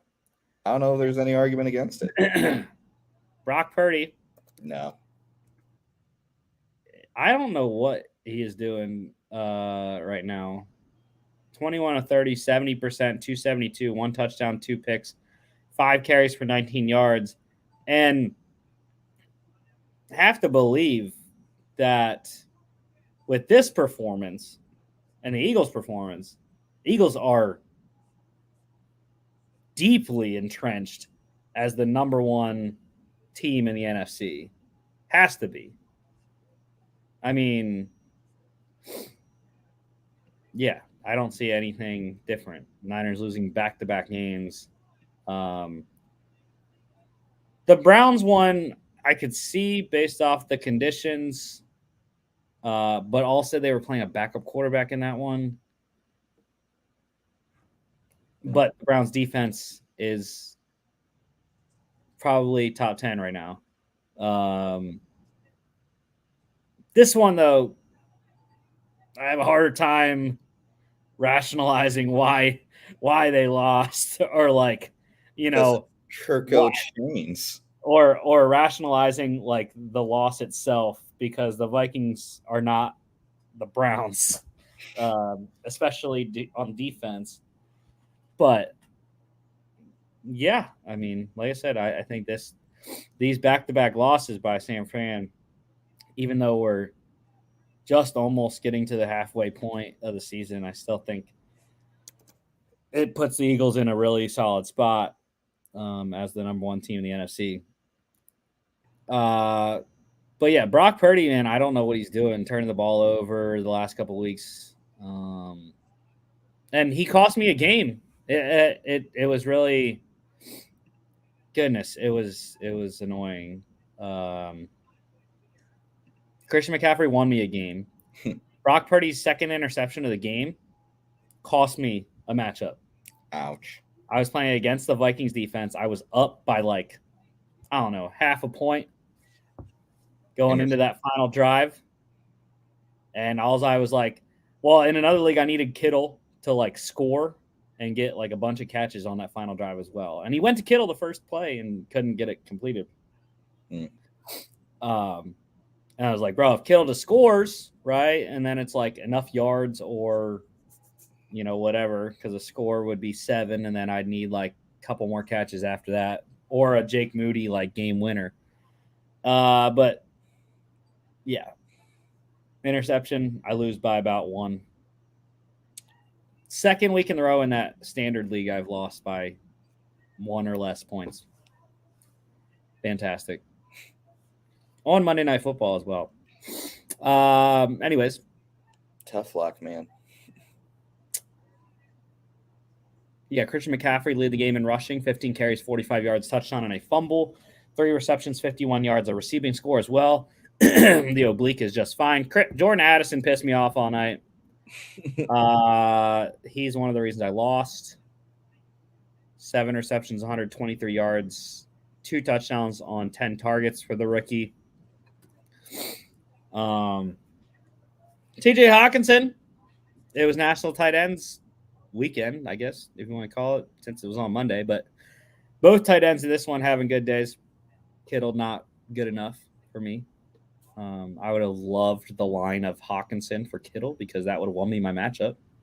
I think. Probably not. Anyways, Hawk, though, 11 receptions, 86 yards, 12 targets. And the founder of National Tight End Day himself, Kittle's 5 for 78 on 7 targets. Defensively, I got to go with the guy that ended the game. Vikings safety Cameron Bynum, 9 tackles, 7 solos, 2 pass deflections, 2 picks. The best worm in the NFL. Vikings +7 win outright, under 44.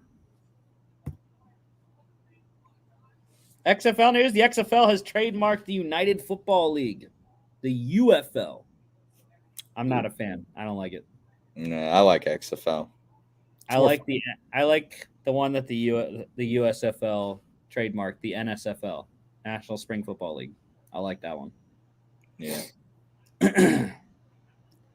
At USFL news, so we got more information on the merger.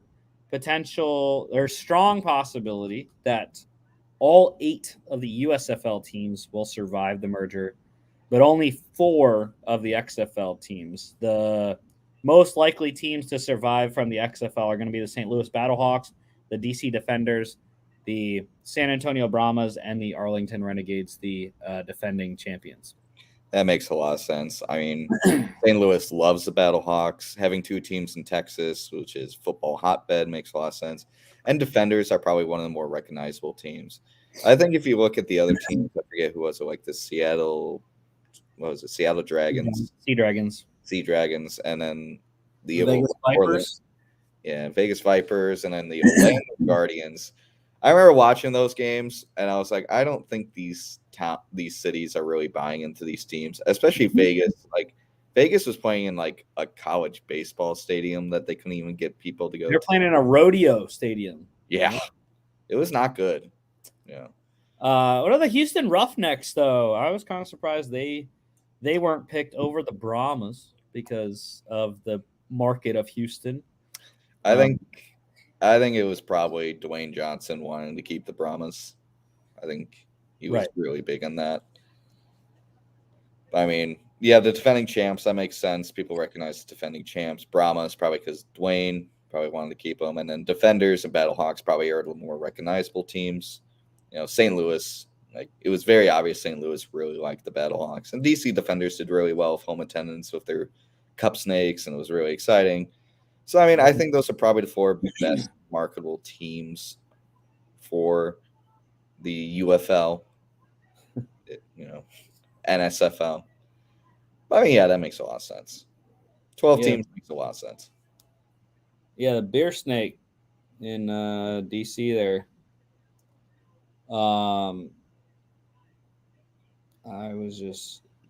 also makes sense that the Houston Roughnecks would not be a team because the USFL has their own Houston team, the Houston Gamblers. That's true. Don't want 2 teams in the same city. Anyways, more USFL news.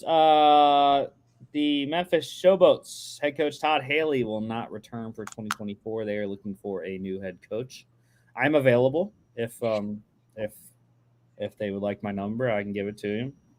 I think I'd be a pretty good special teams coordinator if you're looking to expand the coaching tree. Got you. Bring in your own guys.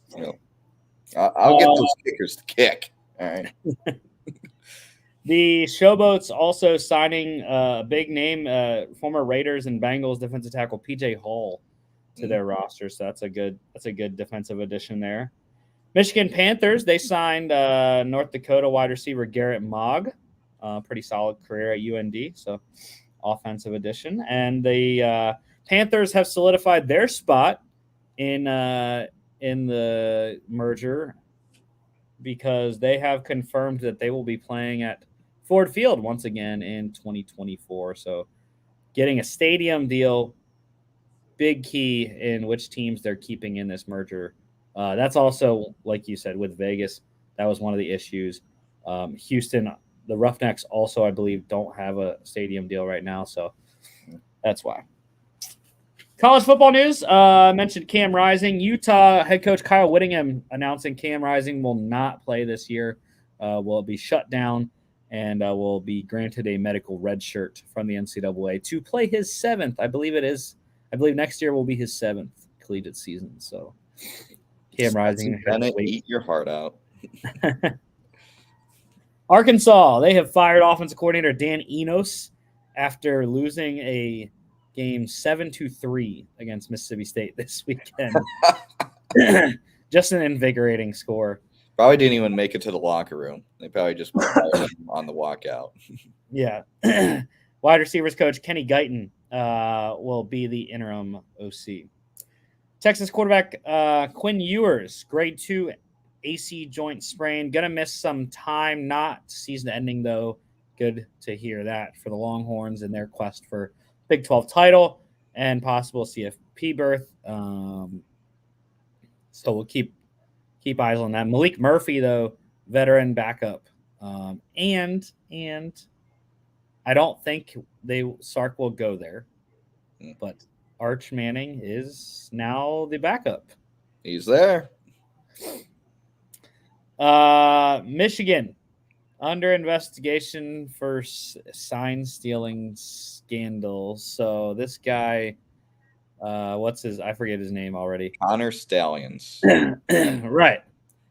Bought 30 tickets to 11 different college team games over the last 3 years or whatever it is.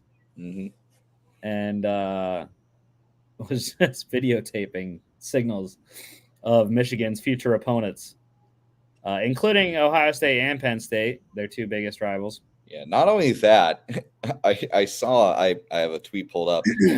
He couldn't decide which sideline he wanted to sit on for the Penn State Ohio State game. So he just bought tickets to both sides and went back and forth. Like, that's nuts. Like, he was so into this cheating thing, allegedly, that he was willing to buy tickets on both sides to get the best view for both sidelines and just went back and forth during the game. Well, and some games he bought tickets to both sides because he bring people along with him to help him out, and he'll video one sideline, the other person video the other sideline. He also transferred tickets to people that helped him out, and they were going to games on the same day as him at other stadiums. And of course, Michigan head coach Jim Harbaugh denied everything and said they don't know anything about that. But I agree with what everyone's saying right now is that it doesn't matter if you knew or not. Still happened. You should have known. That guy's on your sideline during games. You know about him. Right. And it comes under the head coach responsibility clauses and rules within the NCAA bylaws,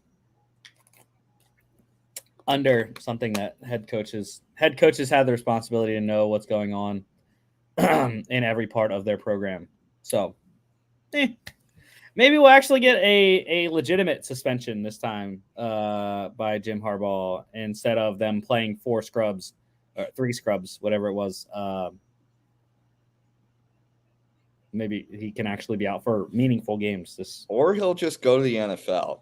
Right. I mean, I think he's going to pull a Pete Carroll. I think he's going to bounce. I think he's going to look at teams like, I don't know, Chicago and think, here's an opportunity to bounce back into the NFL and avoid this especially if they win national championship, right? That's to be decided, man. I mean, if something comes down quickly, who knows? Maybe they could take them out of the playoffs. It won't come down quickly. Probably not. Unfortunately, the NCAA sucks. Yeah. I mean, even if they do win, it could be vacated. That's fine. Yeah. They'll still have the ring. He'll still claim it's legitimate. Yeah. But anyways, that's fun. You gotta speculate though. Some of these, you gotta wonder. You gotta win a championship this year because the punishment coming down. Oh yeah, will be pretty severe. You're probably thinking like,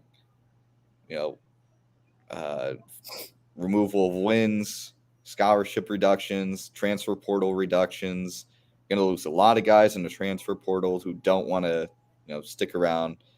Probably a lot of 3-4 year bowl game ineligibility. I mean, it'll probably be bad. I mean, I think the closest comparison is USC back in the late 2000s. Well, they're still under investigation for the COVID recruiting violation stuff as well. So there's that, and yeah, ESPN article also. This is the worst. Mentioned that it's like the worst sign stealing scandal since the Patriots. So, yeah, I was worse than the Patriots. Yeah, Caroline asked me, and she was like, "How bad is this?" I'm like, "Think Houston Astros bad in terms of like that's very serious stuff." But yeah, got to win this year. JJ McCarthy's going to be a Viking, so cheer up a little bit. All right. NFL news. We have a trade. Whoa. And it's a good one. Howitzer Howie strikes again, man. The rich get richer. I absolutely love my GM, and that's why I want to work under him. The Eagles acquiring safety Kevin Byard from the Tennessee Titans for safety Terrell Edmonds and 2024 fifth and sixth round selections. The only thing I don't like is that this leaves the Eagles with only 4 picks next year. 1, 2 2s, and a 5. But it's okay. We'll just win a draft. Super Bowl. It doesn't matter. We'll just draft 4 Georgia players. It's okay. But yeah, Byard, 2-time All-Pro, former interception leader as well. I believe he has the second most interceptions since 2021. Just a great player, even at age 30. And the Eagles only paying him about $2 million for the rest of the season, so it's not very costly either. Yeah, I think this is a great trade for the Eagles. I don't know what Tennessee's thinking. I mean, you're telling me you couldn't get better value for Kevin Byard? I mean, I know he's probably probably not going to re-sign him, and I get that he's reaching 30, but all you get is just a depth safety and 2 like day 3 pick. No, I mean day 2. How do they split off the draft? 3. Do they still do 3 days? Yep. I was mixing. So like 2 day 3 draft picks. And what are you thinking here, man? I mean, my goodness. It makes sense. It makes sense. The Titans are saying that we're not going to be able to compete. I mean, here's the thing. I'm not against the philosophy of wanting to get rid of a guy like Byard. I mean, I get you running trade. My problem is what you got back. I think the Titans got hosed here. I think they could have marketed Kevin a little bit better and maybe gotten a day 2 draft pick. But I mean, I guess they got like the bulk return of this one. Maybe other teams were like, hey, we'll give you a 3rd, or hey, we'll give you like a 4th. And they looked at the Eagles and went, there's 2 draft picks plus a player. So maybe we'll take that.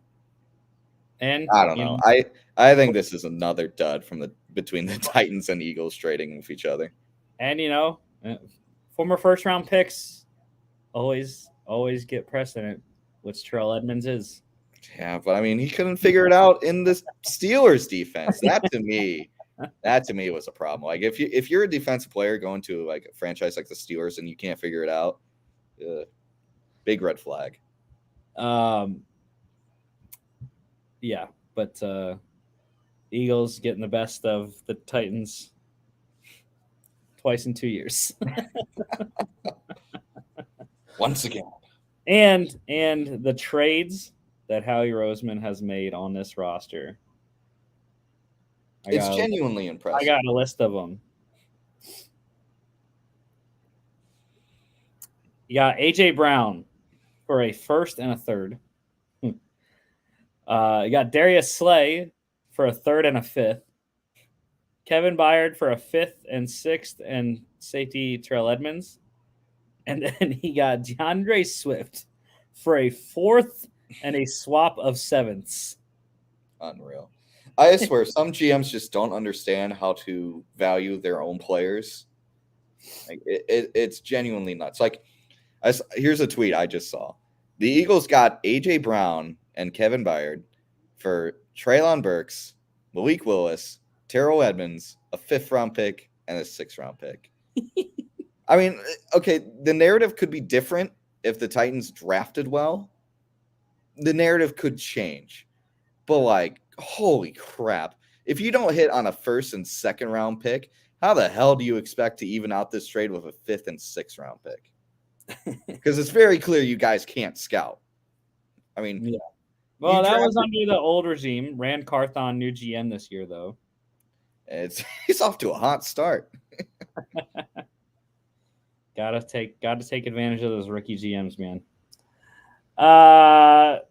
General news: Patriots signed head coach Bill Belichick to a lucrative multi-year deal in the offseason. Good news for him because he got his 300th win this season again this weekend against the Bills.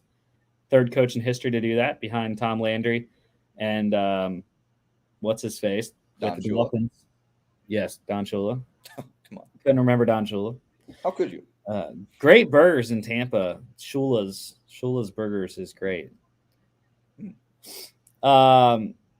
Speaking of the Dolphins, they have been selected as this season's in-season Hard Knocks team. I am super hyped. The Cardinals won last year, was just freaking hilarious to watch. Watch them go down in flames. As was the Colts the year before that, when they lost with Carson Wentz in Jacksonville with a playoff spot on the line. Yakers. I don't think it's going to be that bad this year, as I had the Dolphins my AFC champions. So No, I don't think it's not going to be that bad. One thing that is bad for my fantasy teams and me trying to trade him, Saints wide receiver Chris Olave was arrested on suspicion of reckless driving. I don't understand the suspicion part. Like, he did it. Did how did you not know like he did it or not? Yeah, that's one of those weird things. It's like, he was just he suspected us like driving fast. It's like, well, we have video. Like, we saw him do it. Like, it's Yeah. It's not like, oh, he was arrested in his house for allegations or something. It's like, no, he was stopped while he was doing it. Yeah, 35 over. I think it was what, 70 and a 35? Something like that, yeah. I mean, Olave's fast, but Jordan Addison's faster. I'm just trying to trade him before someone sees the news.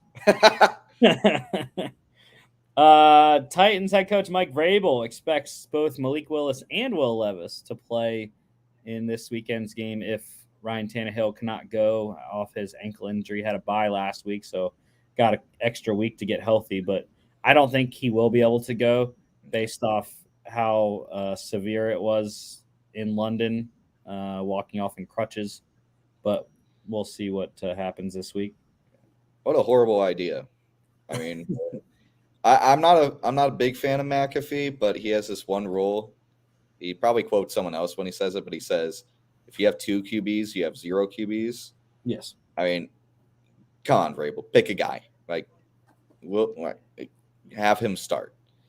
And like, don't do this wishy-washy. I'm going to play both. Like, it's never worked. It doesn't work. You can't win games with 2 regularly playing QBs. You got to have one starter. You got to have a backup if things go wrong. There isn't this little wishy-washy thing. Oh, I'm going to play 2. That really didn't work for the Ravens when they did it with Joe Flacco and Lamar Jackson. I can't think of any time where it even came close to working. Nope. Speaking of QB news, what? Oh, I was about to say, speaking of QB news, this came out about 10 minutes ago. Patriots released QB wide receiver Malik Cunningham. Yes. Goodbye, old friend. How about our first trade deadline news here? The Vikings quarterback Kirk Cousins is not expected to waive his no trade clause ahead of the deadline on Tuesday.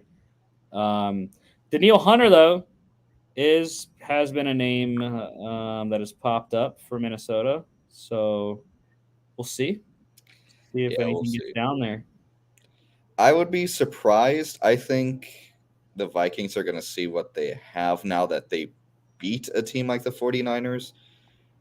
I remember I was talking to my brother before the 3 weeks where we went Chiefs, Bears, 49ers. And I said, if we win 2 out of 3, it might change our plans. Problem is 2 out of 3 of those teams are division leaders, possible Super Bowl contenders.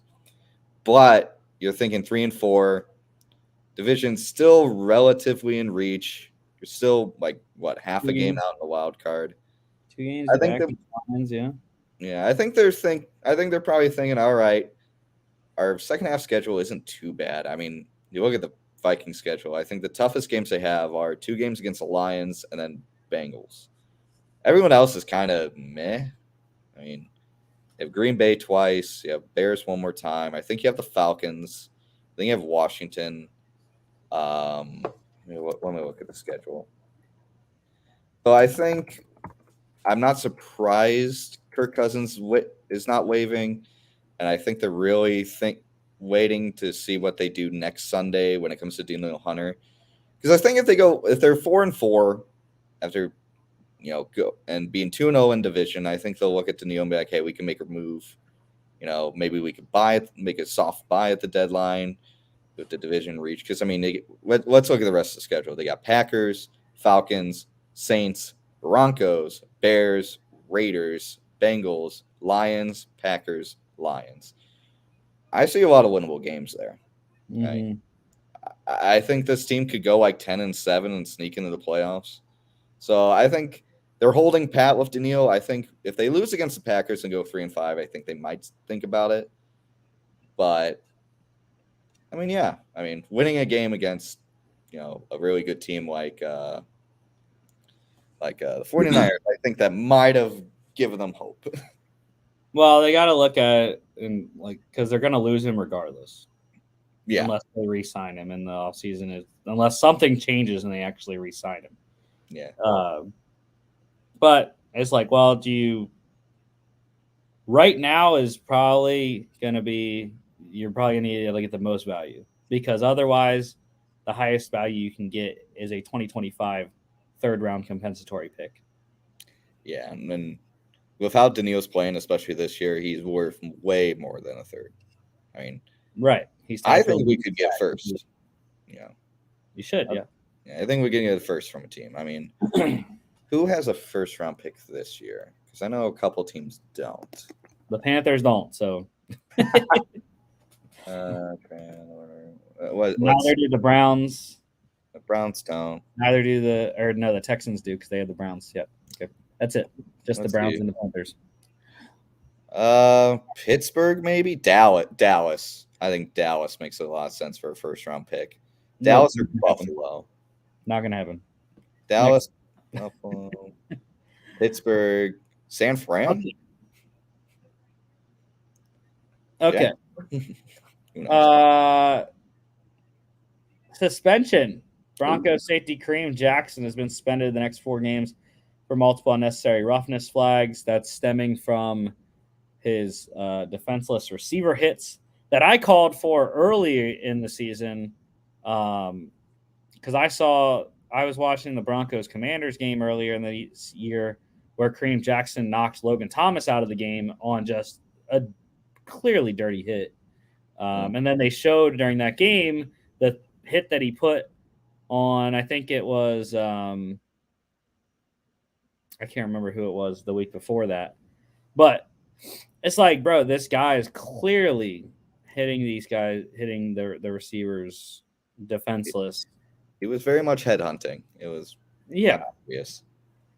And so this is the biggest suspension for unnecessary roughness kind of stuff since Vontaze Burfict, actually, I believe. I think there was one other one that I saw in a tweet, but I can't remember who it was. But yeah, of course, Kareem Jackson's appealing. Pup activation. The Packers activated corner Eric Stokes off of the pup. Did them a lot of work. They still lost, so. A couple IR returns. Bucks designated running back Chase Edmonds to return off IR. They play the Bills on Thursday. We'll see if Edmonds is out there or not. And the Panthers getting some good news. They activated guard Austin Corbett off of IR, so getting some help for Bryce Young up front coming off the bye. They are not getting help on defense, though, as the injuries continue to mount in Carolina. They placed defensive back Jeremy Chin and linebacker Yeturgos Matos on IR today. Ouch. Bills placed running back Damian Harris on IR. Steelers doing the same with tight end Pat Freiermuth. Rams placing running back Kyron Williams on IR. Broncos doing the same with tight end Greg Dulcich. And the Cardinals doing the same with tight end Zach Ertz with a quad strain today. A lot of tight ends on IR. Injury-wise, the 49ers wide receiver Deebo Samuel, he has a hairline fracture in his shoulder. Going to miss next week as well. And then they got the bye, so Should be back after the bye, I think, for Debo there. The Giants expecting left tackle Andrew Thomas to return from his couple games stint being out there this week. He should be back. The Chiefs linebacker Nick Bolton, he dislocated his wrist this weekend. We'll see what comes of that. Should miss some time, though. Bears quarterback Justin Fields, dislocated thumb. He is still doubtful for this week. Bills tight end Dawson Knox, he's going to have wrist surgery, out for some time there. Browns running back Jerome Ford, out 1 to 2 weeks, low-grade high ankle sprain.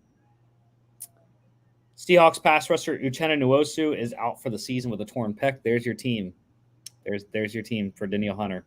Ooh, they do have some draft capital.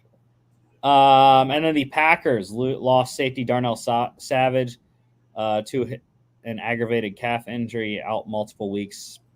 Might need to go on IR there. All right, let's air it out, Vikings. Releases, the Giants, they released wide receiver Cole Beasley from the practice squad, mutual parting there. The Lions, they released Marvin Jones Jr. today.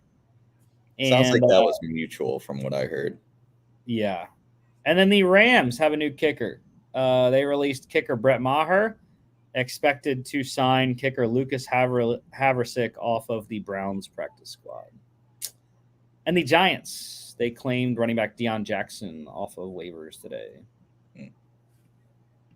College football preview, we got 6 games in between our shows. 2, 2, and 2. 2 tonight, 2 tomorrow, 2 on Thursday. Tonight, New Mexico State 5-3. The Aggies at Louisiana Tech 3-5. The Bulldogs 3-point favorites at home. Total is 54.5. About to get kicked off in about 3 minutes. 7 p.m. CBS Sportsnet. I'm rolling with the Aggies, Diego Pavia, and the New Mexico State Aggies. I like them in that game. The other game tonight, Liberty, the 7-0 Liberty Flames. Caden Salter at quarterback, 5.5 points on the road at Western Kentucky. The Hilltoppers are 4-3. Total is 61.5. I like the over in that game. I think there's going to be a lot of points. Austin Reed, the quarterback for Western Kentucky, is one of the more explosive offenses in the country. So I like a lot of points in that one. Give me the over. Probably Liberty to cover as well. 7:30 ESPNU. Tomorrow night, we got Jacksonville State, 6-2 Gamecocks, 8-point favorites at the FIU Panthers, who are 4-4. Total is 46. I like Jacksonville State. FIU, I think, might cover that one, though, +8. And total-wise, I'm leaning on the under. 7 p.m. CBS Sportsnet. The other game tomorrow night, UTEP, the Miners, 2-6 at the winless Sam Houston State Bearcats, 0-7 there. Sam Houston, though, 3-point favorites at home. I like UTEP. Cade McConnell has played well, the freshman quarterback for the Miners there. They might even have Gavin Hardison back, and if they do, that'd be a big boost at Miners offense. So trying to fight and scratch and claw for bowl eligibility, they got to go 4-0 down the stretch to be 6-6. So, and to stay in the Conference USA race right now. So they should win this one, I think, even on the road, as they have struggled historically on the road the last couple of years. Total is 36, though. And I like the over. I think the over in that one. 8 p.m. ESPN 2. Thursday night, we got a Power 5 game. Syracuse 4-3 Orange at the 3-4 Virginia Tech Hokies. The Hokies 3-point favorites at home. I am actually liking the Hokies. Blacksburg is a very difficult place to play at night, and especially on a weird Thursday night kind of game. I think the Hokies might upset Syracuse, even though the Hokies are the favorite in this game. Total is 47. I like the under defensive game in my mind. 7:30 p.m. ESPN. The other game on Thursday night, Georgia State, the Panthers 6-1 at Georgia Southern. The Eagles are 5-2. 1.5 points for Southern in Statesboro, Georgia there. Big interstate matchup and also intra-conference matchup in the Sun Belt. Of course, I'm sticking with my Georgia State Panthers there. I like Marcus Carroll, Darren Granger. even though it's going to be a tough game, close one. Georgia State maybe walks it off on a field goal. They beat Louisiana 2017 this week, so maybe some kind of score like that. Total is 64, though. I kind of like the under. I don't think it's going to be that high scoring. Maybe some points, but both teams in the 20s, not in the 30s low. 7:30 p.m. ESPN 2. Pick standings. Yeah, I lone wolfed the Saints last week, and they should have won. The Saints should have won. That's all I'm going to say. The Saints should have won. Oscar Moreau sucks. I don't know how you drop a ball that's perfect and you're wide open. That should have gone at least to overtime. Maybe the Jags win in overtime, but that should have got to overtime at the very worst. But yeah, you are leading Logan by 1 still, and myself by 2, as I am under 500 now. Still last season left. And we're all in lockstep on this one. Bucks 3-3 at the 4-3 Bills, 8.5 points for Buffalo at home. I like the Bucks points. I think they are a better team than losing by 9 to the Bills. So I like the Bucks spread, but I still think Buffalo wins this one just because they're at home. Yeah, definitely. And I think they're gonna try to rebound from a pretty tough loss against a division rival. I think it's a pretty easy pick. I mean, I'll eat my words if they lose, but I think this is just the most logical pick here. Well, again, we all picked Buffalo as our lock last week. So. Come on, Buffalo. Don't F us up again. This one total is 42. I'm leaning on the under in this game. Both defense is pretty good. 8:15 Prime Video. That is the show for today. Thank y'all for watching. Don't forget to we'll be back next Tuesday talking NFL Week 9. We got the Thursday night game, Titans at the Steelers. Of course, we'll get you all your game recaps and this game preview there. Don't forget to follow us on all our social media at FAA Podcast on Instagram and X. We'll be posting the Winning Wednesday post tomorrow with the standings. At FAA_bets on X as well. FAApodcast.com is our website. You can check us out here on YouTube, Facebook, and X, as well as Spotify, Apple Podcasts, iHeartRadio, and TikTok at Football Addicts Anon. Thank y'all for watching, and we'll see y'all back on Football Friday.